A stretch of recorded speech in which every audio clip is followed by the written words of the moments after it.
আসসালামু আলাইকুম। আজকের এই এক ক্লাসে আমরা ওয়ান শট ক্লাস ইংরেজি যে সাবজেক্টটা রয়েছে তোমাদের, যে ২ তারিখ পরীক্ষা তোমাদের ৪ তারিখে অনুষ্ঠিত হবে ইংরাজি। তো এই বিষয়টা আমরা এক ক্লাসে ওয়ান শট সাজেশন দিয়ে দিচ্ছি। সম্পূর্ণ সাজেশনটা একদম ফুল কমন পাবে। ঠিক আছে? সো ভিডিওটা হয়তোবা ১ ঘন্টার মতো হতে পারে, বাট ফুল কমপ্লিট হয়ে যাবে আশা করা যাচ্ছে। তো চলো আমরা শুরু করে দিচ্ছি। তো রাজা একাডেমি থেকে আমরা তোমাদের এই সাজেশনটা তৈরি করতেছি। আমাদের নতুন ইউটিউব চ্যানেলে এটা আপলোড হবে, এসএসসি বিএমটি সাজেশন ইউটিউব চ্যানেলে। তো শুরুতে আমরা যে ইংরেজি সাবজেক্টটা আছে সিলেবাস এবং বিগত সালের প্রশ্নটা অ্যানালাইসিস করে নিচ্ছি। সিলেবাস ও মানবন্টন। তো আমি সেই পিডিএফটা ওপেন করে নিচ্ছি। তো এখানে আসলে আমরা পিডিএফটা দেখতে পাচ্ছি ৬ পেজের একটা পিডিএফ ফাইল দেওয়া আছে, যেটা অনেক বড় একটা তোমাদের সেশনের জন্য। তো এখানে কিভাবে প্রশ্ন সেটিং হয়েছে সেটা বলা হচ্ছে লার্নিং আউটকামসে কী, কী আছে না আছে এভরিথিং। তো আমি একটু নিচের দিকে আসলে এই যে ইংলিশ ফর সিলেবাসে তোমাদের কী, কী ইউনিটগুলো রয়েছে, ইউনিট 1 এর ইউনিট 2, ইউনিট 3, 4, 5, 8, সো এই কয়টা দেয়া রয়েছে। তো এখান থেকে তোমাদের যে ক্লাস টেস্ট আইটেম বা দ্বাদশ শ্রেণী রয়েছে, কম্পোজিশন পার্টে কী, কী থাকবে, সিভি থাকবে, আ রিপোর্ট রাইটিং থাকবে, ডিসক্রাইবিং গ্রাফস থাকবে, চার্ট থাকবে। এগুলো নিয়ে এরা ক্লাসের আরকি একটা 18 ক্লাসের একটা দেয়া ছিল। তো এগুলো দরকার নাই। ঠিক আছে? আর তোমাদের যে 40 মার্কের যে কলেজের স্যাররা দিবে, তো এখানে তোমাদের কিছু করতে হবে না। তোমরা 40 মার্ক ইজিলি পেয়ে যাবা। আর সাবজেক্টিভ সামারি অ্যাসাইনমেন্টের জন্য যে 60 মার্ক, তো এগুলাও তোমাদের প্রয়োজন পড়বে না। ঠিক আছে? এখন তোমার হচ্ছে mark distribution for academic assignment. তো কোথায়, কোথায় কত মার্ক রয়েছে সেটা তোমাদের বলা রয়েছে।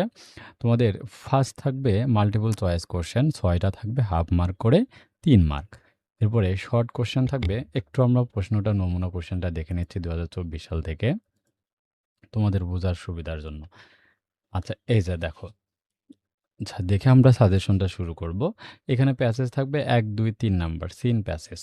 তো এখানে ১, ২, ৩ টা যে কোশ্চেন থাকবে, তো তার এখানে কিভাবে থাকবে সেইটা কিন্তু এখানে তারা সিলেবাসের মান বন্টনে বলে দিচ্ছে। ১, ২, ৩ এখানে থাকবে ৬ টাতে হাফ মার্ক করে ৩ মার্ক। শর্ট অ্যান্সার কোশ্চেন থাকবে ৩ টা ২ মার্ক করে ৬ মার্ক এবং ফলো চার্ট থাকবে ৫ টা ৫ মার্কস। এটা হচ্ছে সিন প্যাসেজ থেকে। এবং আনসিন যে কম্প্রিহেনশনস থাকবে, প্যাসেজ থাকবে, সেখানে fill in the gap without clues, মানে কোনো ক্লু থাকবে না। ৮ টা থাকবে ৪ মার্ক। আর রিঅ্যারেঞ্জিং অফ সেন্টেন্স ৬ টা থাকবে ৬ মার্ক। এই হচ্ছে তোমাদের বিষয়টা বলা আছে আরকি, হ্যাঁ? পার্ট এ থেকে। তো এই যে সে বিষয়টা আমরা দেখতে পারলাম যে এই যে দেখো মার্ক ডিস্ট্রিবিউশনটা আছে। আনসিন প্যাসেজে ৪ এবং ৫ নম্বর প্রশ্ন সেট হবে এই যে গ্যাপস, সুইটেবল ওয়ার্ডস, মানে কোনো উইথআউট ক্লুস এবং রিঅ্যারেঞ্জ থাকবে এরকম ৬ টা সেন্টেন্স লিখতে হবে 6 মার্কস। তো আমরা সাজেশনগুলো এক, এক করে দিচ্ছি। আগে সিলেবাসটা একটু দেখে নিচ্ছি। দেন এরপরে গ্রামার পার্ট থাকবে তোমাদের। থাকবে গ্যাপ ফিলিং উইথ ক্লুস, মানে ক্লু দেওয়া থাকবে ৬ টা হাফ মার্ক করে ৩ মার্ক। মডিফায়ার থাকবে ৬ টা হাফ মার্ক করে ৩ মার্ক। এরপরে চেঞ্জিং স্পিচ থাকবে ৫ টা ৫ মার্ক। এরপরে ইউজিং সেন্টেন্স কানেক্টর ৬ টা থাকবে হাফ মার্ক করে ৩ মার্ক। চেঞ্জিং সেন্টেন্স ৬ টা থাকবে ৬ মার্ক। এ হচ্ছে টোটালি ২০ মার্ক হবে, গ্রামার সেট হবে। তো আমরা কিন্তু সাজেশনটাও একটু করে তোমাদেরকে এখানে বলে দেই। আমাদের কোশ্চেন যে সাজেশনটা রয়েছে, সাজেশনের প্রশ্ন নম্বর ২, ৫, ৬, ১৩, কোশ্চেন নম্বর ৪, ৫ এর জন্য ২, ৩, ৮, ১৩। ঠিক আছে? আর গ্রামারের জন্য যে ৬ নম্বর কোশ্চেনস ৩ মার্ক, ৭ নম্বরে ৩ মার্ক, ৮ নম্বরে ৫ মার্কস, ৯ নম্বরে ৩ মার্কস, ১০ নম্বরে ৬ মার্কস। এই যে সেটাই কিন্তু এখানে বলা আছে। কোনটায় কত মার্কস আছে। ঠিক আছে? আর এদের জন্য যে সাজেশনটা প্রোভাইড করা আছে, তো পিডিএফ ফাইলগুলো আমরা এক, এক করে তো দেখবই। আর লাস্টে গিয়ে তোমাদের যে রয়েছে কম্পোজিশন পার্টে, তো এখানে আছে ১৬ মার্ক। আছে job application with CV ৮ mark এবং describing graphs and chart ৮ mark. এ হচ্ছে ৮ দোকানো ১৬। সাজেশনে যেগুলো প্রশ্ন দিয়েছি এগুলা নিয়ে একটু বিস্তারিত আলোচনা তো আমাদের থাকবেই। এখানে জাস্ট তোমাকে একটু বলা হলো এরকম, যে প্রশ্নটাও যদি আমরা একটু দেখি, এই যে সবগুলাই নমুনা আকারে, এই যে গ্রাফসে ১১ নম্বর এবং ১২ নম্বরে হচ্ছে ফলো চার্ট থাকবে। তো চলো আমরা শুরু করে দিচ্ছি। সাজেশনের ১ম আমরা যেহেতু আমি এখানে কিন্তু সাজেশনে উল্লেখ করে দিয়েছি, গ্রামারগুলো যে নিয়মগুলো দিয়েছি সেগুলো থেকেই কমন আসবে। তো আর রিটেন পার্ট তো সরাসরি কমন থাকবে, তাই এটা আগে কমপ্লিট করে নিচ্ছি। ওকে। তো আমাদের রিটেন পার্টে আমাদের ১ম এ রয়েছে সিভি। তো আমি এগুলা একটু আ চলে যাচ্ছি সিভিতে, একটু ব্যাক। আর এখানে আমার নমুনা প্রশ্ন ১, ২, ৩, ৪ সাজেশনে দেয়া আছে। তো এখান থেকে আমরা রাইটিং পার্টের সিভিতে যাচ্ছি। দেখো সিভি লেখার নিয়ম, এটাতে আগে টাচ করে নিচ্ছি। দেখো তোমাদের যেকোনো কিছু পাইতে গেলে সিভিটাকে আসলে কমপ্লিটলি শিখতে হবে। কারণ কিভাবে সিভি লিখতে হয়। তো সিভি লেখার যদি তুমি কারণটা বুঝতে পারো, তাহলে যেকোনো যদি কমনও না আসে, তুমি কিন্তু সিভিটা নিজের মতো করে, এই যে সিভিটা থাকবে, নিজের মতো করে কিন্তু বানিয়ে লিখতে পারবে। দেখো কি বলা হচ্ছে, যে সিভি বা রেজুম হচ্ছে চাকরি প্রাপ্তির আবেদন বিশেষ। পরীক্ষায় একটি জব অ্যাডভার্টাইজমেন্ট বা চাকরির বিজ্ঞাপন দেয়া থাকবে, সেটার আলোকে কভার লেটার বা সিভি লিখতে হয়। ওকে, তোমাদেরকে একটু ক্লিয়ার করার জন্য আমি রেকর্ড আছে কিনা, হ্যাঁ রেকর্ড আছে। আচ্ছা, তো সিভির বিষয়টাতে আসি, কিভাবে লিখতে হবে। তো এটা একটু ঠিক করে নেই। দেখুন, কিংবা চাকরির দেয়া ক্ষেত্র দেয়া থাকবে, সেটার আলোকে কভার লেটার বা সিভি লিখতে হয়। কভার লেটার ও সিভি দুইটি আলাদা পৃষ্ঠায় পরিচ্ছন্ন আকারে তুলে ধরাই উত্তম। তোমরা নিশ্চয়ই জেনে থাকবে যে কোনো জবের জন্য অ্যাপ্লাই করতে হলে দুইটি আলাদা আলাদা জিনিস বা এমপ্লয়ার বা নিয়োগদাতা বা নিয়োগদানকারী প্রতিষ্ঠানকে প্রদান করতে হয়। এ দুটি হচ্ছে কভার লেটার ও সিভি বা রিজুম। নিচে চারটি লক্ষ্য করো। আমরা যদি একটু দেখানোর চেষ্টা করি, দেখো যে জব অ্যাপ্লিকেশনের জন্য একটা কভার লেটারে কি কি থাকবে।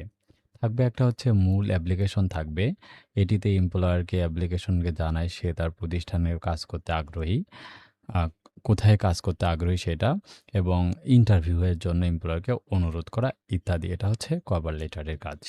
আর সিভিতে এটি হচ্ছে একজন অ্যাপ্লিক্যান্ট এর পরিপূর্ণ কিন্তু সংক্ষেপিত মান জীবনচিত্র। এটিতে থাকে অ্যাপ্লিকেশন, অ্যাপ্লিক্যান্টের নেম, অ্যাড্রেস, এডুকেশন, এক্সপেরিয়েন্স, হ্যাঁ, relevant skills, activities and achievement এবং পার্সোনাল ডাটা। সিভিতে এই সব কিছু অ্যাড করে দিতে হবে, মানে সিভিগুলোতে যে দুইটা পার্টে আমাদের লিখতে হবে। ওকে, আমরা এখন যাচ্ছি একটি আদর্শ কভার লেটারের নমুনা। তুমি এই ফরম্যাটটা জেনে রাখো, তাহলে কিন্তু খুব ইজিলি লিখতে পারবে। তো নমুনাতে কী কী থাকবে? কভার লেটার হচ্ছে সিভির একটি অত্যন্ত গুরুত্বপূর্ণ অনুষঙ্গ, যা কভার লেটার এর সঙ্গে যুক্ত করতে হয়। মূলত কভার লেটার দ্বারাই চাকরিদাতাকে সিভিটি দেখার জন্য আনুষ্ঠানিক আহ্বান জানানো হয়। একটি ভালো মানের কভার লেটার যে বিষয়গুলো থাকা আবশ্যক তা হলো ফর্মাল ল্যাঙ্গুয়েজ, কি argument for just your CV seriously, হ্যাঁ? তো কভার লেটার ফরম্যাট হুবহু লেটারের অনুরূপ। নিচে একটি স্ট্যান্ডার্ড কভার লেটার দেখানো হলো। এই যে দেখো কীরকমভাবে লিখতে হবে। আমরা একটা দেখে দিচ্ছি নমুনাতে, যাতে তোমরা লিখতে পারো। তো সিভিতে কি কি থাকবে দেখো, চাকরিদাতার অ্যাড্রেসে যা পত্রে লিফটে থাকবে, এর নিচে পদের নাম বা সাবজেক্ট দিতে হয়। নাম না জানালে পজিশন ব্যবহার করতে হয়, যেমন কাস্টমার সার্ভিস অফার। হুম, এরকমটা আমরা একটা পুরো চার্টই দেখাবো, কি কি পুরো পেজটা থাকবে। হ্যাঁ, এখন বলা হচ্ছে নাম ব্যতীত পার্সোনাল অ্যাড্রেস উপরে ডান পাশে থাকে। এই যে বাম পাশে এই ধরনের থাকবে, এই যে নাম, যে ফাহিম চৌধুরী দেওয়া আছে, হিউম্যান রিসোর্স ম্যানেজার, হ্যাঁ, স্যামসাং অফিস, অ্যাপ্লিকেশন কোথায়, এবং এটা হচ্ছে ওইটার ঠিকানা। সাবজেক্টটা সিনিয়র অ্যাকাউন্ট, হ্যাঁ, তুমি যে পদে আবেদন করবা সেটা। আচ্ছা, আর এই উপরে নাম ব্যতীত পার্সোনাল অ্যাড্রেস উপরে ডানে থাকবে, এখানে তারিখ লিখতে হয়। তারিখ এভাবে লেখা হয় আগস্ট ২০, ২০২৩। এখানে ২৩ তুমি দিবা হচ্ছে যে তারিখটা তুমি এখানে দিবা, উল্লেখ করে দিবা, এই যে। 3 দিয়ে এখানে রোড নাম্বার এত। এই যে ডেটটা উল্লেখ করে দিবা। ঠিক আছে? দেওয়ার পরে তুমি যে পদের জন্য আবেদন করেছো, সে সংক্রান্ত কিছু লিখতে হবে। তো এখানে যেমন সাবজেক্ট লেখার পরে ম্যাক্সিমাম লেটারগুলোতে এই জিনিসগুলো লেখা হয় যে, "dear mister Fahim, I am writing to apply to the post of senior accountant" হ্যাঁ? দিয়ে এখানে তুমি যে কারণে পোস্ট করবা, সেটা হচ্ছে একটা কারণ লিখে দেওয়া। ঠিক আছে? আর দেওয়ার পরে আ এই জিনিসগুলো প্যারা আকারে কিন্তু লিখতে হবে। ঠিক আছে? এখানে একটা ফার্স্ট প্যারায় মানে কি উদ্দেশ্য সেইটা তুমি লিখে দিলা। এ সেকেন্ড প্যারাতে ওই সংক্রান্ত কিছু ইনফরমেশন লেখা। থার্ড প্যারা তুমি যদি এতগুলো প্যারা না লেখো, আমি তো প্রত্যেকটাই। এই বডিতে থাকবে মূলত এই ৩ এবং ৪ এই বডিটা তোমাকে খেয়াল রাখতে হবে। হুম? আচ্ছা, এই বডিটা মূলত ৩ এবং ৪ এর যে বিষয়টা, এই ২ এবং ৩ এটা কি জন্য সেইটা লেখা থাকবে। হুম? তো এইটা লেখার জন্য যে তোমার এখানে যে মার্কটা আছে সিভিতে তোমার, হ্যাঁ? একটু যদি দেখাই, এখানে ৮ মার্কের জন্য তোমার যে ৮ মার্কটা আছে, হ্যাঁ? তুমি এই সিভির এই পার্টটার জন্য ১ এবং ২ এর যে পার্টটা আছে, তো এর জন্য মোটামুটি তুমি ৪ মার্ক থাকবে বরাদ্দ এবং এই যে বাকি জিনিসগুলো লেখার জন্য তুমি ৪ মার্ক পাবে। ঠিক আছে? এই স্টেপগুলো লেখার জন্য। আমি প্রতিটাই তো স্টেপ বাই স্টেপ দেখাচ্ছি, হ্যাঁ? যাতে যেমনি প্রশ্ন আসুক তুমি উত্তর করতে পারো। এই যে দেখো। এখন কি লিখতে হবে ফার্স্ট প্যারাতে পোস্ট, পজিশন কিংবা ভ্যাকেন্সি শব্দটি ব্যবহার করতে হবে, জব নয়। এখানে মূলত কভার লেটার এর উদ্দেশ্য তুলে ধরতে হয়। সেক্ষেত্রে কোনো পদের জন্য আবেদন কিংবা তা জানাতে পারলে এখানে লিখতে হয়। প্যারাগ্রাফ 2 তে বর্তমান চাকরির অবস্থা যদি থাকে যেমন পদ ও দায়িত্ব তুলে ধরতে হয়। এক্ষেত্রে যে চাকরির জন্য আবেদন করা হচ্ছে তার সঙ্গে বর্তমান চাকরির মিল থাকলে তা তুলে ধরতে হবে কিংবা নতুন নয়। ঠিক আছে? ওই যে কথাটা এখানে আমি বললাম আ যে ওই মূল পার্টটাতে এই যে মূল ফরমেট যেটা আছে, এই মূল ফরমেটটা যে অংশটা, ঠিক আছে? তাহলে একে কি লিখতে হবে সেটা আশা করি বুঝতে পারছো। এই যে ২ এর যে স্টেপটা আছে সেটা তুলে ধরতে হবে, নতুন নয়। আর ৩ নাম্বার যে স্টেপটা রয়েছে, এইখানে তুমি কি তুলে ধরবা? আ যে প্যারাতে তুমি কোন চাকরির প্রত্যাশা করো এবং চাকরি পেলে প্রতিষ্ঠানের জন্য কি ফল বয়ে আনতে পারবে তা এখানে তুলে ধরতে হয়। মূলত তুমি কাদের জন্য কি কাজ করবে সেটা বলাই এখানে মুখ্য। মানে তোমাকে যে পদের জন্য বলবে সেই পদ সংক্রান্ত এখানে কিছু লিখতে হবে। আর এই ৪ নাম্বার যে ফরমেটটা লাস্টের অংশটা আছে, এখানে অন্যান্য তথ্যাদি থাকলে তুলে ধরার পাশাপাশি তুমি কখন ইন্টারভিউ দিতে পারবে সেটাও তুলে ধরবে। মানে ওদের। এখানে যেমন 3 উইকস লেখা বলা আছে এরকম। ঠিক আছে? আচ্ছা, এরপরে যদি আসি আ 4 তে, ঠিক আছে? তুলে ধরবে এবং এই যে এন্ডিং যে পার্টটা আছে, এন্ডিং পার্টে তুমি কি করবা? যে এসে এটি হচ্ছে প্যারার 4 অংশ। এখানে ফরমাল লেটার এর মতো কমেন্ট বা তুমি দ্রুত একটি উত্তর পেতে চাও এ ধরনের বাক্য থাকবে। এরপর সিনসিয়ারলি, ইয়েস বা ট্রুলি অর সিনসিয়ারলি প্রত্যেকটার পর অবশ্যই কমা থাকবে ইত্যাদি দ্বারা কভার লেটারটি শেষ করতে হয়। ইওর দিয়া ট্রুথফুলি হুম? তুমি তখনই ব্যবহার করবে তখন তোমার সম্বোধনটি হবে শুধুমাত্র ডিয়ার স্যার অথবা ম্যাডাম। এরপর তোমার সিগনেচার দিয়ে অ্যাসাইন বা সিগনেচার দিয়ে পূর্ণ নাম লিখতে হয়।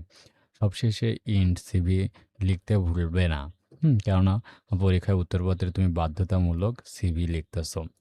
ঠিক আছে? এই যে অংশটা যেটা আমরা লিখেছি এই যে ইন্ড এইটা লিখতে হবে ইন্ড সিভি।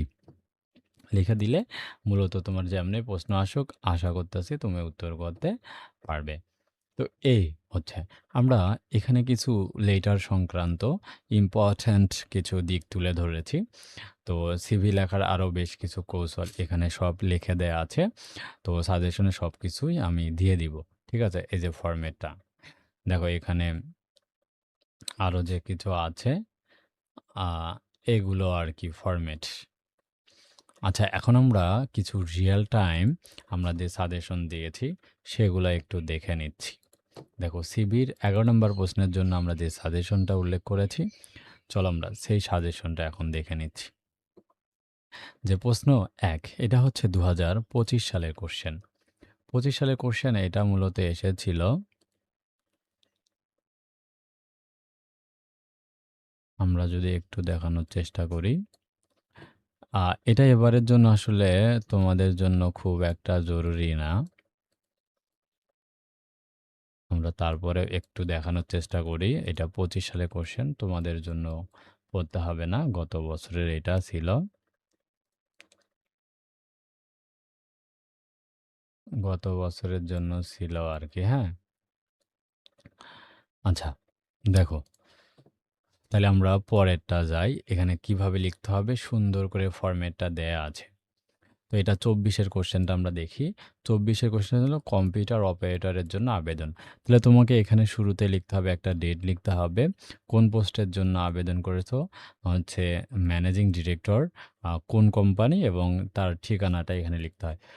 তারপরে subject application for the computer operator. ঠিক আছে? দিয়ে দেয়ার সার দিয়ে এই কথাটা ওই যে লিখলা আরকি। তারপরে দেওয়ার পর আই রিকোয়েস্ট দেয়ার কনসিডার এটা লিখলাম। সিনসারলি দিয়ে এখানে তোমার নাম লিখতে হবে। আর এখানে আব আব এতে তোমার পিকচারের জন্য তুমি এই ফরম্যাটটা লিখবা। এরপরে এই যে ফটো মানে ফটোগ্রাফ যেটা থাকবে এখানে তোমার ছবি থাকবে। আর উপরে লেখা থাকবে কারিকুলাম ভিটেস এভাবেই কিন্তু লিখবা। ঠিক আছে? অফ দিয়ে তোমার নাম দিয়ে এভাবে জিনিসগুলো লিখবা। কেরিয়ার অবজেক্টিভ দেওয়ার পরে একাডেমিক কোয়ালিফিকেশন তোমার এই কোয়ালিফিকেশনগুলো লিখে দিতে হবে। তোমার এইচএসসি কত, এসএসসি কত, হুম? তারপরে জিপিএ কত, কোন গ্রুপ, রাজশাহী, কুমিল্লা, বোর্ড লিখে দিলাম। এরপরে ওয়ার্কিং এক্সপেরিয়েন্স কিছু লিখতে হবে। ঠিক আছে? ট্রেনিং কী, কী কোর্স আছে এগুলো কিন্তু কমন। ঠিক আছে? এই জিনিসগুলো কমন তোমাকে লিখতে হবে। ঠিক আছে? আশা করছি তুমি এগুলো দিয়ে সিগনেচার এখানে লাস্টের পার্টটা রাখতে হবে। তাহলে হয়ে যাবে আশা করা যাচ্ছে। আচ্ছা এরপরে আমরা যদি পরের সিভিটাতে যাই, আমাদের যে সাজেশনটা দিয়েছি, পরে ৩ নাম্বারটা হচ্ছে গ্রাফিক্স ডিজাইনার উইথ সিভি। এটা ২৩ এবং ২৫ সালে এসেছিল ২ টা সালের। তো এটা তোমরা কম ইম্পোর্টেন্ট পাবে যেহেতু ২৫ সালে এসেছিল।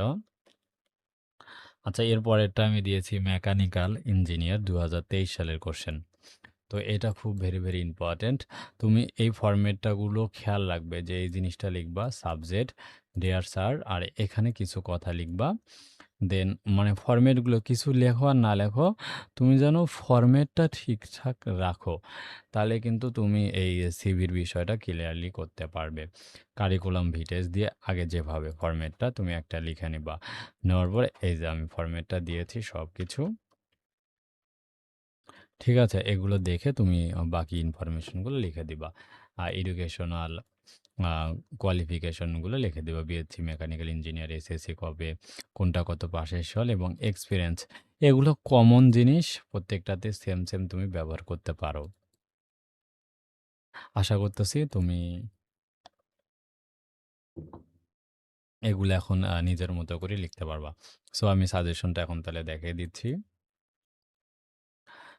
এখানে যা, যা করতে হবে এই যে দেখো পরেরটা দিয়েছি in CV with your application কোন পদের জন্য? অ্যাসিস্ট্যান্ট ম্যানেজারের জন্য। ঠিক আছে? অ্যাসিস্ট্যান্ট ম্যানেজারের জন্য এইটা ২০১৯ সালে এসেছিল। তারপরে যদি আসি পরেরটা দেওয়া আছে ৬ নম্বরটা তোমাদেরকে দেওয়া হয়েছে junior officer in Sonali bank. ঠিক আছে? সোনালী ব্যাংকের জন্য আবেদনের জন্য একটা অ্যাপ্লিকেশন ২০১৮-তে এসেছিল। তারপরে যদি ৭ নম্বরটাতে আসি, তো এটা হচ্ছে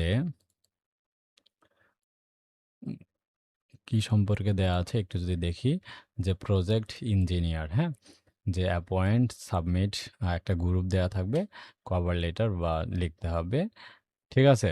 তো এটাও থাকতে পারে তোমাদের একটা গ্রুপের জন্য আ প্রজেক্ট অফিসার হিসাবে আবেদন করার জন্য এই যে প্রজেক্ট ইঞ্জিনিয়ার হিসাবে আবেদন পোস্টটা।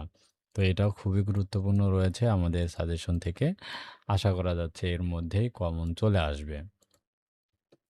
আচ্ছা নেক্সট কি দেওয়া রয়েছে ৮ নাম্বারে তোমাদের জন্য রয়েছে, এটা হচ্ছে লেকচারার ইন ইংলিশ। লেকচারার পদের জন্য আবেদন এটা দেওয়া হচ্ছে। তারপরে ৯ নাম্বারে তোমাদের জন্য রয়েছে, এটাও অ্যাসিস্ট্যান্ট টিচার। অ্যাসিস্ট্যান্ট টিচারের জন্য আবেদনের একটা দেওয়া আছে। হ্যাঁ, এই ৯টা পড়লে সিভি আসলে এর মধ্যে আশা করি তোমাদের যেকোনো একটা কমন চলে আসবে। ঠিক আছে? এই হচ্ছে আমাদের এখান থেকে কম্পোজিশনের যে পার্টটা আছে, আশা করি যেভাবে প্রশ্ন আসুক তোমরা উত্তর করতে পারবে। যারা সাজেশন নিতে চাও আমাদের স্ক্রিনে দেখানো হোয়াটসঅ্যাপ নম্বরে যোগাযোগ করে উত্তর সহকারে সাজেশন পারচেজ করে নিবে। এই পার্টে আমরা হচ্ছে রিটেন পার্টের আমরা এর আগে সিভিতে সাজেশন দিয়েছিলাম যে ১১টা কোশ্চেন ১৩টা। তো এবার হচ্ছে আমরা ১২ নম্বর যে কোশ্চেনটা তোমাদের থাকবে ৮ মার্কসের জন্য, ডিসক্রাইবিং গ্রাফস অ্যান্ড চার্ট। তো আমরা সিলেবাসে আমাদের ডিসক্রাইবিং গ্রাফস অ্যান্ড চার্ট যে থাকবে এটা ৮ নাম্বার কোশ্চেন হিসাব, মানে ৮ মার্কের জন্য সেটিং হবে প্রশ্ন নাম্বার ১২ আকারে। ঠিক আছে? সো চলো আমরা এটা শুরু করে নিচ্ছি। প্রশ্ন নাম্বার ১২। তো এটা আমাদের গুগল ড্রাইভে তোমরা সাজেশনে চলে আসবা। এখান থেকে written part, grasp and chart. তো এখান থেকে আমরা নিয়মটা প্রথমে দেখে নিব যে প্রশ্ন নাম্বার ১২ যে নিয়মটা আছে। আর সাজেশনটা একটু একবারে তোমাদেরকে দিয়ে দিচ্ছি। এখানে ডিসক্রাইবিং গ্রাফস অ্যান্ড চার্টের জন্য আমাদের কোশ্চেন যে আমি দিয়েছি টোটালি ১৪টা কোশ্চেন দিয়েছি। এর মধ্যে প্রথম যেটা রয়েছে ডেইলি অ্যাক্টিভিটিস ২০২৪ সালের কোশ্চেন্স, পাই চার্টের যে রয়েছে এই সব কিছু এখানে দেয়া আছে। ঠিক আছে? কোনটা কোনটা পড়তে হবে না হবে এভরিথিং। সো চলো আমরা নিয়মটা আগে দেখে নিচ্ছি, দেন তাহলে আমাদের উত্তর করা আমাদের জন্য সুবিধা হবে। ঠিক আছে? কারণ নিয়মটা হচ্ছে জানলে আমরা মোটামুটি উত্তর করার জন্য সুবিধা হবে। তো এখানে প্রথমত নিয়মটার জন্য আমাদেরকে গ্রাফস এবং চার্টের প্রকারটা আগে জানতে হবে। তো এখানে যেমনটা আমি বলতেছি একটু সবাই মনোযোগ সহকারে ক্লাসটা করবে, যেহেতু একটু বড় ক্লাস হবে। আচ্ছা, দেখো আমি কি বলতেছি, যে গ্রাফ বা চার্ট বলতে এমন একটি চিত্রকে বোঝায় যা কোনো তথ্যকে উপস্থাপনের জন্য তৈরি করা হয়। এটি বিশেষ করে দুই বা ততোধিক রাশির মধ্যে সম্পর্ক নির্দেশ করে। নিচের গ্রাফটি লক্ষ্য করো। এই যে দেখো একটা গ্রাফ আমরা দেখতে পাচ্ছি। তোমরা এরকম যে 9-10 এর অঙ্কতে করেছিলে কিন্তু। হুম? এরকম। তো লক্ষ্য করলে আমরা কি দেখতে পাচ্ছি? উপরের গ্রাফটিতে গত জানুয়ারি থেকে ডিসেম্বর পর্যন্ত যে টাওয়ার থিম পার্কের দর্শনার্থীদের সংখ্যা দেখানো হয়েছে। এখানে টাওয়ার থিম যে পার্ক রয়েছে তার দর্শনার্থীদের সংখ্যা এখানে ভিজিটর্স বলা আছে, যে January, February, March, April, May, June, July, August, September, October, November, December এখানে কতজন করে লোক এসেছিল সেটা এখানে উল্লেখ করা আছে। ওকে? এখানে বলছে, এখানে অসংখ্য তথ্য রয়েছে যা ভাষায় প্রকাশ করতে গেলে দীর্ঘ হবে। অথচ গ্রামের মাধ্যমে তা সহজেই প্রদর্শন করা সম্ভব হয়েছে। আমরা দেখতে পাচ্ছি যে গ্রাফটি ২ টি তথ্য যথাসময়ে মাস বা দর্শনার্থীদের সংখ্যার মধ্যে সম্পর্ক প্রদর্শিত হয়েছে।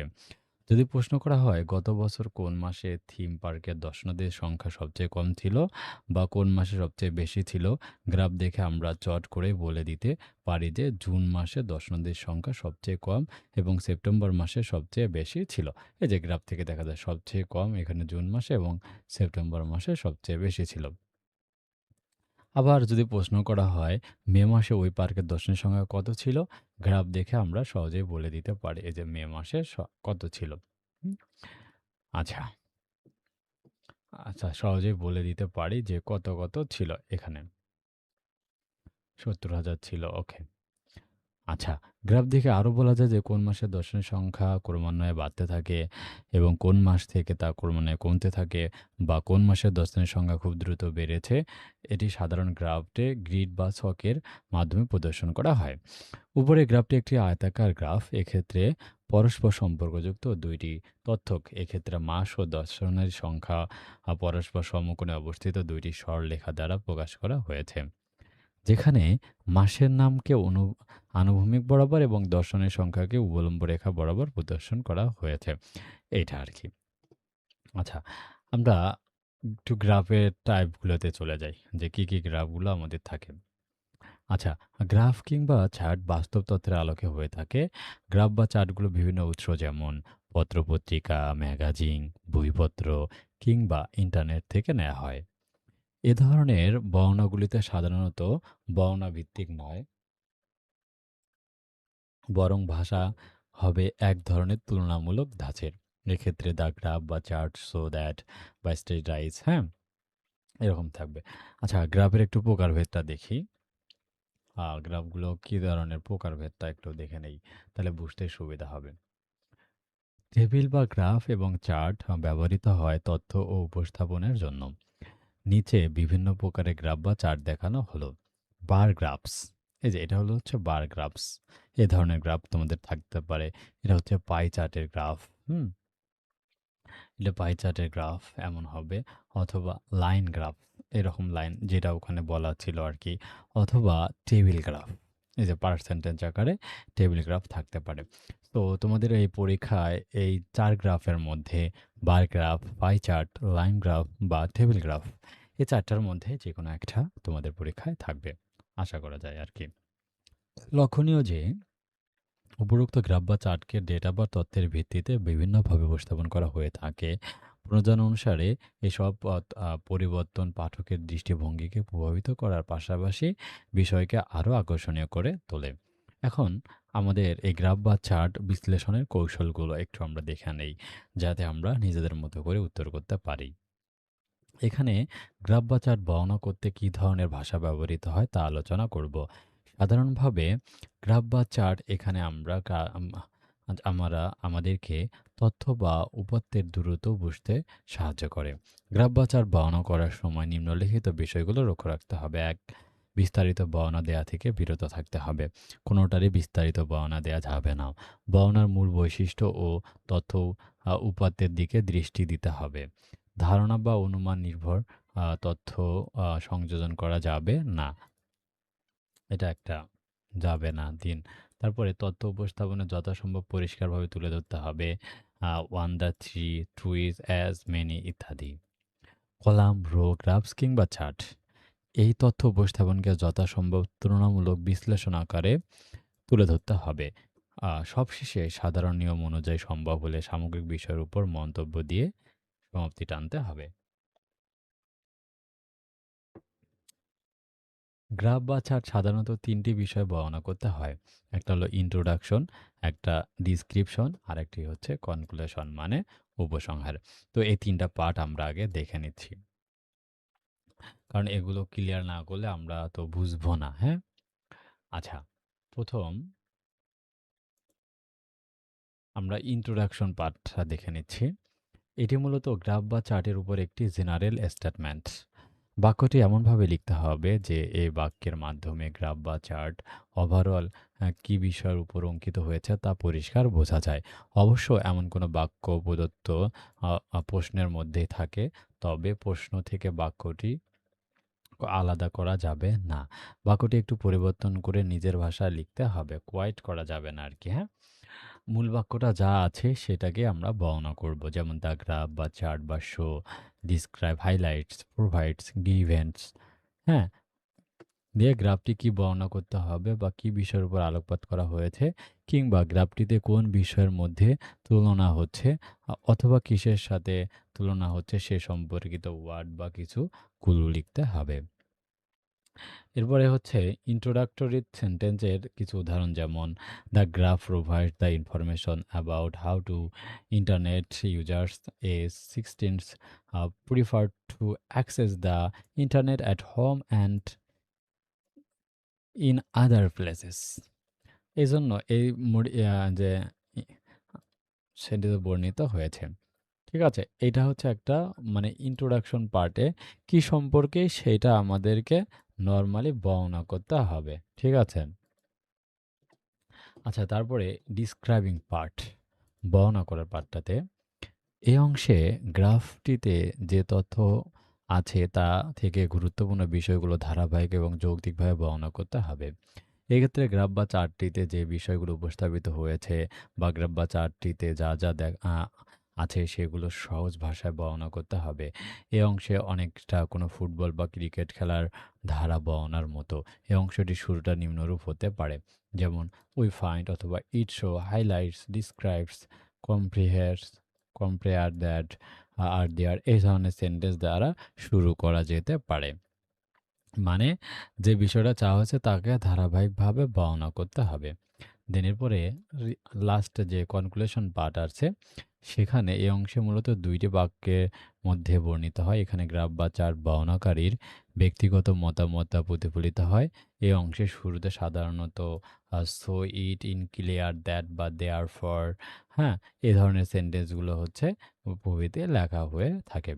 আচ্ছা, এই বিষয়টিকে সহজে বোঝার জন্য কয়েকটি হচ্ছে স্ট্যান্ডার্ড উদাহরণ দেয়া হলো। যেমন আমরা এখানে কিছু উদাহরণ দেই, তাহলে বিষয়টা একটু বুঝতে সুবিধা হবে। ধরো পাই চার্টের ক্ষেত্রে আমরা কি করব? এরকম পাই চার্ট আমাদের থাকবে। পাই চার্টগুলোর যে বর্ণনাগুলো এই প্রত্যেকটা পার্ট, এই যে ইন্ট্রোডাকশন, ডিসক্রাইব এবং ক্যালকুলেশন যে পার্টটা থাকবে, তোমরা এই যে থাকবে এই প্রত্যেকটা পার্টের উপরে তুমি কিছু সেন্টেন্স লিখে দিবা ডিসক্রাইবিং পার্টে। তো এই ১, ২, ৩, ৪, ৫, ৬টা যে আছে এগুলো একটু বর্ণনা করে দিতে পারলেই আমাদের কিন্তু কাজটা হয়ে যাবে। হুম? আর বার চার্টের ক্ষেত্রেও বার চার্টগুলো এমন হবে, আর এদের কমন কিছু সেন্টেন্স আমরা দিয়েছি, এগুলো তুমি রাখতে পারো আর কি, হ্যাঁ? লাইন গ্রাফসের ক্ষেত্রে কি হবে সেটাও এখানে উল্লেখ করা আছে। প্রত্যেকটার জন্য এখানে উল্লেখ করা আছে, হ্যাঁ? কি, কি সেন্টেন্স দিয়ে শুরু করা যায়। আ এখানে এভরিথিং সবকিছু আমি অনেক দিয়েছি। এগুলো সময় থাকলে তুমি পড়ে নিবা। ঠিক আছে? মূলত যে এর যে অংশটা বেসিক কনসেপ্ট, আশা করি তোমরা সেটা বুঝতে পারছো। আমরা এটার সাজেশনটা নেই। এই যে সাজেশন যে রয়েছে, আমরা সাজেশন পার্টটাতে যাই। এটা লিসেন্ট টু হিসাবে সাজেশনটা দেয়া হয়েছে। ওকে। দেখো আমরা এখানে কোশ্চেন যে ১২ তে সেট হবে, এখানে 2 স্টার দিয়েছি। এটা ২০২৫ সালের গ্রাফসটা এসেছে। তো ২৫ এর যে গ্রাফটা এখানে এসেছিল আমরা দেখতে পাচ্ছি এটা লাইন গ্রাফ একটা। তো এই লাইন গ্রাফটার বর্ণনা এখানে আমরা দিয়েছি। এই যে দেখো ২৫ সালের কোশ্চেন থেকে। আর আমাদের তো ২৪ সালের কোশ্চেন খুবই গুরুত্বপূর্ণ আমাদের জন্য।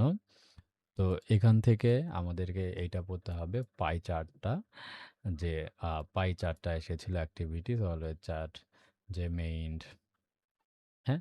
এই ২৪ সালের এই প্রশ্নটা তোমরা খুব ভালোভাবে পড়বা। আশা করি তাহলে উত্তর করতে তোমরা পারবা। আচ্ছা, তারপর আমরা এখানে ২ এর পরে যদি ৩ নাম্বার প্রশ্নটাতে আসি, এখানে কি দিয়েছি দেখো। এটা একটা হচ্ছে আমাদের দেওয়া আছে বিলো শো ইন্টারনেট ইউজার্স নিয়ে একটা গ্রাফ দেয়া হয়েছে। এটা পড়বা। একটু আইডিয়া নিবা, হ্যাঁ? তাহলে আশা করি যে তোমরা এই বিষয়গুলো নিজের মতো করেই উত্তর করতে পারবে ইনশাআল্লাহ। ২ নাম্বারটা এটা তো বললাম। ৪ নাম্বারটা এটা হচ্ছে পাই চার্ট। এর প্রত্যেকটা পার্ট নিয়ে এখানে সুন্দর করে পাই চার্ট বর্ণনা করা আছে। ৫ নাম্বারে দিয়েছি। তো এই পাই চার্টটা পড়বা। ৬ নাম্বারে এই আছে। ৭ নাম্বারে আরেকটা আছে। ৮ নাম্বারে এটা দেয়া আছে। ৯ নাম্বারে আরেকটা। ১০ নাম্বারে 1 স্টার, ১১ নাম্বার এবং হচ্ছে ১২ নাম্বার, ১৩ নাম্বার। সো এই হচ্ছে ১৩টা আমি দিয়েছি। তো এগুলো তোমরা আশা করি যদি আয়ত্ত করতে পারো, তো এই পার্ট থেকে যেকোনো প্রশ্ন আসুক না কেন, আশা করি তোমরা উত্তর করতে পারবে। এটা হচ্ছে গেল আমাদের যে 3 পার্টার সাজেশন ছিল। তো সম্পূর্ণ সাজেশনটা আশা করি কভার হয়ে গেছে। নেক্সট আমরা হচ্ছে পরের পার্টে আসবো। সো যারা সাজেশন নিতে চাও আমাদের স্ক্রিনে দেখানো হোয়াটসঅ্যাপ নম্বরে যোগাযোগ করে আমাদের কোর্সে ভর্তি হয়ে যাও। আর যেকোনো প্রয়োজনে রাজু একাডেমি তোমাদের সহযোগিতা করবে ইনশাআল্লাহ। ধারাবাহিক ক্লাসের আজকে আমরা পার্ট এ তোমাদের যে সিন কম্প্রিহেশনস থাকবে ১, ২, ৩ কোশ্চেন, তার শর্ট সাজেশন ও উত্তর নিয়ে আলোচনা করব। ঠিক আছে? এখানে তোমাদের মার্কস থাকবে মাল্টিপল চয়েস কোশ্চেনের জন্য ৬টা থাকবে, ৬টার উত্তর করতে হবে ৩ মার্ক। শর্ট অ্যান্সার কোশ্চেন্স থাকবে ৩টা থাকবে ২ মার্ক করে ৬ মার্ক এবং ফ্লো চার্ট থাকবে 5 মার্কস। ঠিক আছে?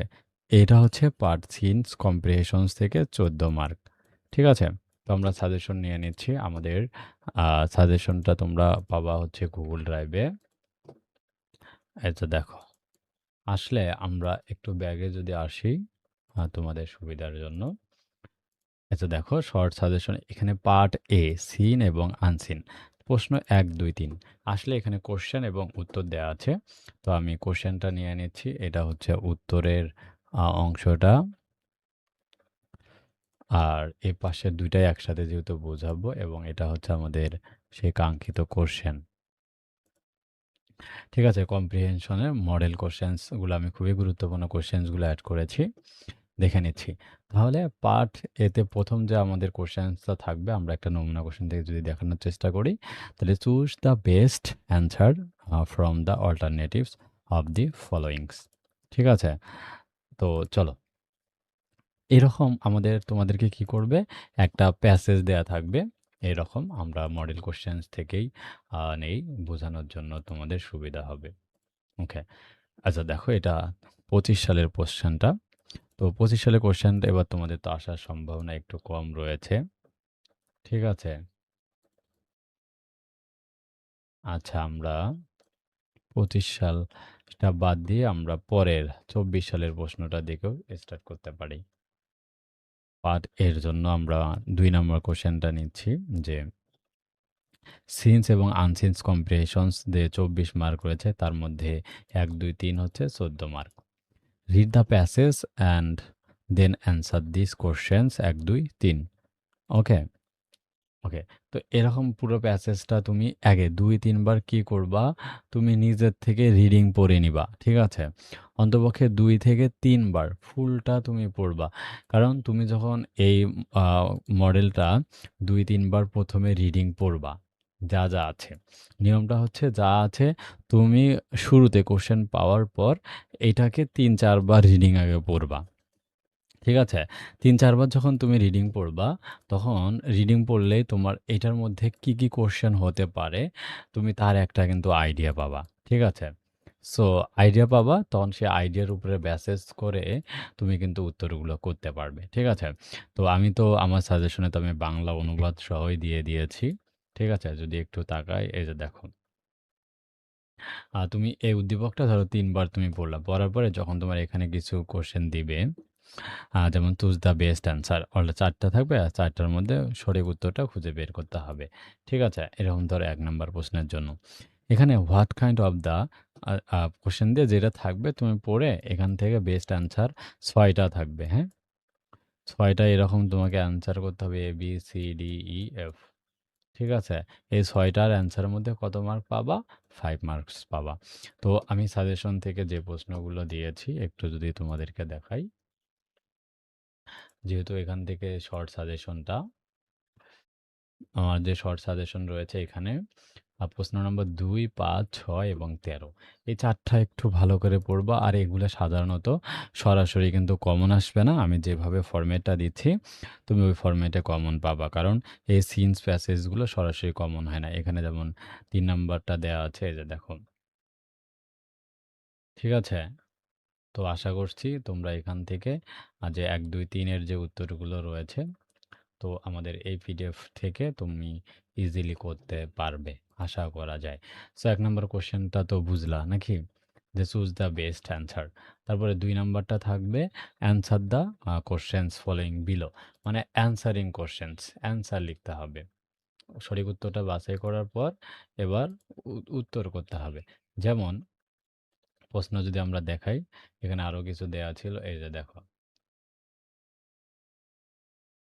২ নম্বরে, আমরা একটু যদি দেখানোর চেষ্টা করি, ধরো ৩ টা কোশ্চেনে যেমন এখানে প্রশ্ন দেওয়া হচ্ছে হাউ ডিড দ্য যে হেডমাস্টার ওয়েলকাম মাদার অ্যান্ড আচ্ছা টোটো যেটা আছে তুমি কি করবা উদ্দীপকটা পড়ে ওই অংশের যে উত্তরটা আছে তুমি ওই সঠিক উত্তরটা তোমার খাতায় তুমি কিন্তু লিখবা। এই যে এরকমভাবে ১, ২, ৩ দিয়ে ওই অংশটা পড়ে তুমি নিজের মতো করে উত্তরটা লিখে দিবা। একবারে এবিসির উত্তর করবা কিভাবে? ১ নং কোশ্চেনের উত্তর দিয়ে ১ থেকে ৬ পর্যন্ত কি তুমি চুজ করে নিচ্ছ এভাবে ১ এর এ অপশন কত, বির অপশন কত, সির অপশন কত, ডির অপশন কত।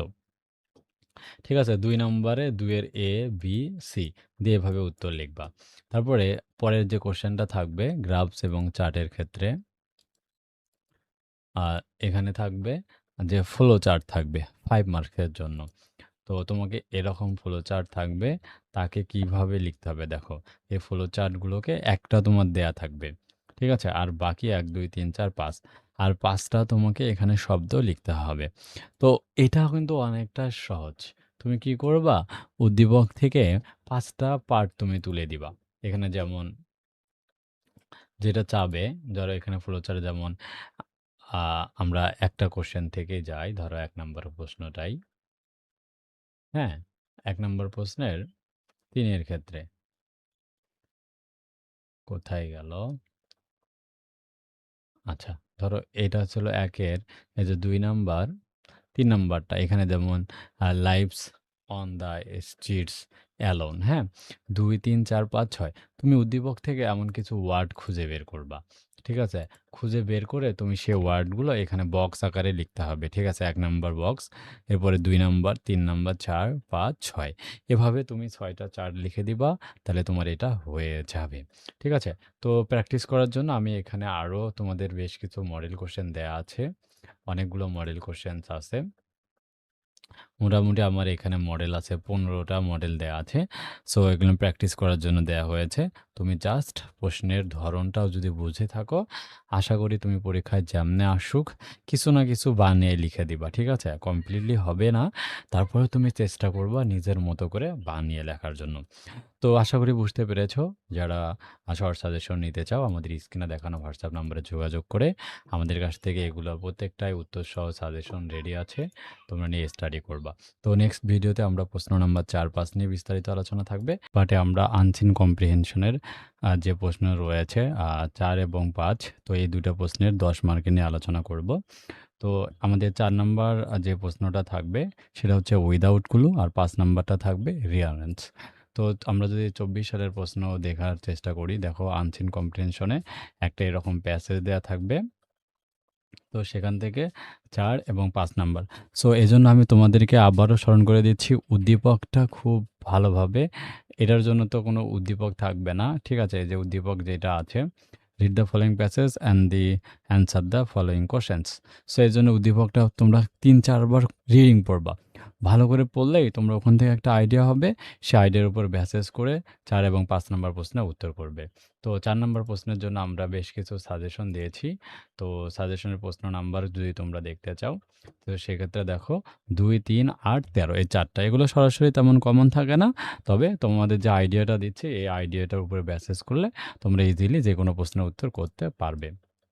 ধরো এখানে যেমন ২৫ সালের প্রশ্ন তো পড়ার দরকার নাই। ধরো আমরা এখানে মডেল কোশ্চেন ২, এই ৪ নাম্বার একটা কোশ্চেনটা দিচ্ছি। তো এটা তুমি ২-৩ বার রিডিং পড়বা। পড়ার পরে এখানে যে ৪ নাম্বার তোমাদের যে ক্যাম্পটা দিবে এরকম যে ৪ নাম্বার প্রশ্ন থাকবে। ঠিক আছে? সো এখান থেকে তোমাদেরকে সঠিক উত্তরটা যাচাই করতে হবে কয়টা? ৮টা থাকবে। এর মধ্যে ৫টা লিখতে হবে। ঠিক আছে? ৮টাতে 0.5 মার্কস করে, ৮টা থাকবে এইচ পর্যন্ত, ৮টা থাকবে 0.5 মার্কস করে ৪ মার্ক। তুমি ক্লুগুলো এখানেই পাবা। আর উত্তরপত্রটা খাতায় কিভাবে লিখবা? জাস্ট এর যে প্রশ্নের উত্তর যেটা আছে এই যে এরকমভাবে, যে এর এত, ৪ এর এ এত, বি এত, সি এত, ডি এত সবগুলা উঠানোর দরকার নাই। এবং ৫ নম্বর যে প্রশ্নটা থাকবে সেটা হচ্ছে রিয়ারেন্স। ৬টা এ, বি, সি, ডি, ই, এফ ৬টা রিয়ারেন্স থাকবে। তোমরা কিভাবে লিখবা? এইভাবে ৫ এর ই যে সিরিয়ালটা হবে সেই সিরিয়ালটা লিখে পুরোটাই কিন্তু আবার উঠাইতে হবে। সো এই ভুলটা করা যাবে না। তো লিখে পুরো অংশটা গল্পটা তোমরা তুলে ধরবা। এখন এখান থেকে শুরু করলে গল্পটা শুরু হচ্ছে কোথায় থেকে, হ্যাঁ? তো এটা পড়লেই তোমরা বুঝতে পারবা যে ওয়ান্স আপন বা টাইম যে জিনিসটা শুরু হচ্ছে কোথা থেকে, শুরুর লাইনটা যেন তোমার কোনোভাবে ভুল না হয়। সেটার উপরে বেসিস করে তুমি শুরুর লাইনটা লিখে দিবা। যে আশা করব তোমাদের এখানে হয়ে যাবে। আর উত্তরপত্রটা এখানে দেয়া আছে। এভাবে আমাদের সাজেশনে একটু তোমরা প্র্যাকটিস করবে। ১৫টা কোয়েশ্চেন দেয়া আছে। তো সবগুলো পিডিএফ ফাইল আমাদের পেইড সাজেশনে আছে। তোমরা পেইড সাজেশন দেখে স্টাডি করবা। আর এরপরেও যদি সমস্যা হয় তাহলে সরাসরি আমার হোয়াটসঅ্যাপে নক দিবা। আমি তোমাদের সব ধরনের সহযোগিতা করব ইনশাআল্লাহ। আমরা তোমাদের যে গ্রামার পার্টটা রয়েছে, গ্রামার পার্ট বিতে 20 মার্কের যে কোশ্চেনগুলো হবে, তো 6, 7, 8, 9, 10, তো এই 5টা প্রশ্নের যে 20 মার্ক রয়েছে, তো এগুলো নিয়ে আজকের ভিডিওতে সাজেশন নিয়ে বিস্তারিত আলোচনা থাকবে। চলো শুরু করা যাক। তো প্রথমত এই প্রশ্নের প্যাটার্নটা একটু দেখে নেই। প্রথম যে প্রশ্নটা তোমাদের থাকবে, গ্যাপ ফিলিং উইথ ক্লোথস, 6টা থাকবে হাফ মার্ক করে, 3 মার্ক। তো আমরা এই প্রশ্নটার জন্য চলে যাচ্ছি। প্রশ্ন হচ্ছে কোশ্চেন নাম্বার 6 3 মার্কের জন্য সাম ওয়ার্ডস স্পেশাল ইউজ অফ সাম ওয়ার্ডস। তো এটা 3 মার্কের জন্য 6টা থাকবে। তো কোশ্চেন নাম্বার 6 আমাদের এখান থেকে দেখো পার্ট বিতে চলে যাবা, লেখা আছে প্রশ্ন নাম্বার 6। এখানে দেখো 6 এর নিয়ম দেয়া আছে এবং এখানে পিডিএফ দেয়া আছে। ঠিক আছে, ওপেন করলে দেখো 6 নাম্বার প্রশ্নে তোমাকে অবশ্যই নিয়মটা যদি না জানো তাহলে তুমি কিন্তু উত্তর করতে পারবা না, হ্যাঁ? এজন্য আমি প্রশ্ন নাম্বার 6 এর নিয়ম সুন্দরভাবে এখানে দেখো 1, 2, 3 এভাবে প্রত্যেকটা নিয়ম এখানে আমি দিয়ে দিয়েছি। 3 পেজে সবগুলো নিয়ম এখানে দিয়ে দিয়েছি। ইট ইজ হাই টাইম থাকলে কিভাবে উত্তর করতে হবে না হবে। তো এখানে তুমি অবশ্যই এই নিয়মটা ফলো করবা। নিয়ম ছাড়া কিন্তু ইংরেজি গ্রামার উত্তর করা সম্ভব নয়। আমি আবারও স্মরণ করে দেই, এই গ্রামার পার্ট কিন্তু হুবহুব সরাসরি কমন আসবে না। তা নিয়মগুলো দিয়েছি সেগুলো প্র্যাকটিস করতে হবে। এখানে 6 এর যে নিয়মগুলো আমি দিয়েছি, এই যে নিয়ম কয়টা? এখানে বেশি নিয়ম দেওয়া হয়নি। এই 14টা নিয়ম দেওয়া আছে, 15টা নিয়ম। এই 15টা নিয়ম আয়ত্ত করলে ইনশাল্লাহ উত্তর করতে পারবে। আর এখান থেকে যে সাজেশন দিয়েছি দেখো, তো এখানে বিগত সালের প্রশ্নগুলোই আমি এখানে রিপিট করে দিয়েছি, যে 24 সালে, 22 সালে, 19 সালে, 17 সালের যে প্রশ্নগুলো হয়েছে এখানে আমি সবগুলোই ইনক্লুড করে দিয়েছি। এখানে 9টা প্রশ্ন দেয়া আছে, আরও প্র্যাকটিসের জন্য টোটাল 15টা দেয়া আছে এবং এই পাশেই আরেকটা উত্তরপত্র দেয়া রয়েছে। এই যে দেখো, এই যে এখানে উত্তরপত্রটাও দেয়া আছে, সাজেশন এবং উত্তরপত্র। এখানে যদি আসো, এই যে সাজেশন উত্তরপত্র দেয়া আছে। এই যে সুন্দরভাবে আমি উত্তরপত্রটা দিয়েছি। তোমরা পরীক্ষায় পুরো সেন্টেন্সটাই লিখবা, ঠিক আছে? পুরোটাই লিখে বাকিটা লিখবা যে he is a dash his in his family. তো এটার উত্তর কি হবে সেটা অবশ্যই ব্ল্যাক স্লিভস দিয়ে এখানে সব কিছু সুন্দরভাবে লিখবা, হ্যাঁ? Sleeves in his family. এখানে প্রত্যেকটা সুন্দর করে সাজেশন দেয়া আছে। পড়বা। এটা 6 নাম্বার গেল। আমি একটু দ্রুত শেষ করব, সময় বেশি নিব না। এরপরে যদি আসি 7 নাম্বার প্রশ্ন। 7 নম্বরে থাকবে ইউজ অফ মডিফায়ার, 3 মার্কস। তো এখানে মান বন্টনে বলা আছে মডিফায়ার 6টা থাকবে হাফ মার্ক করে, 3 মার্ক।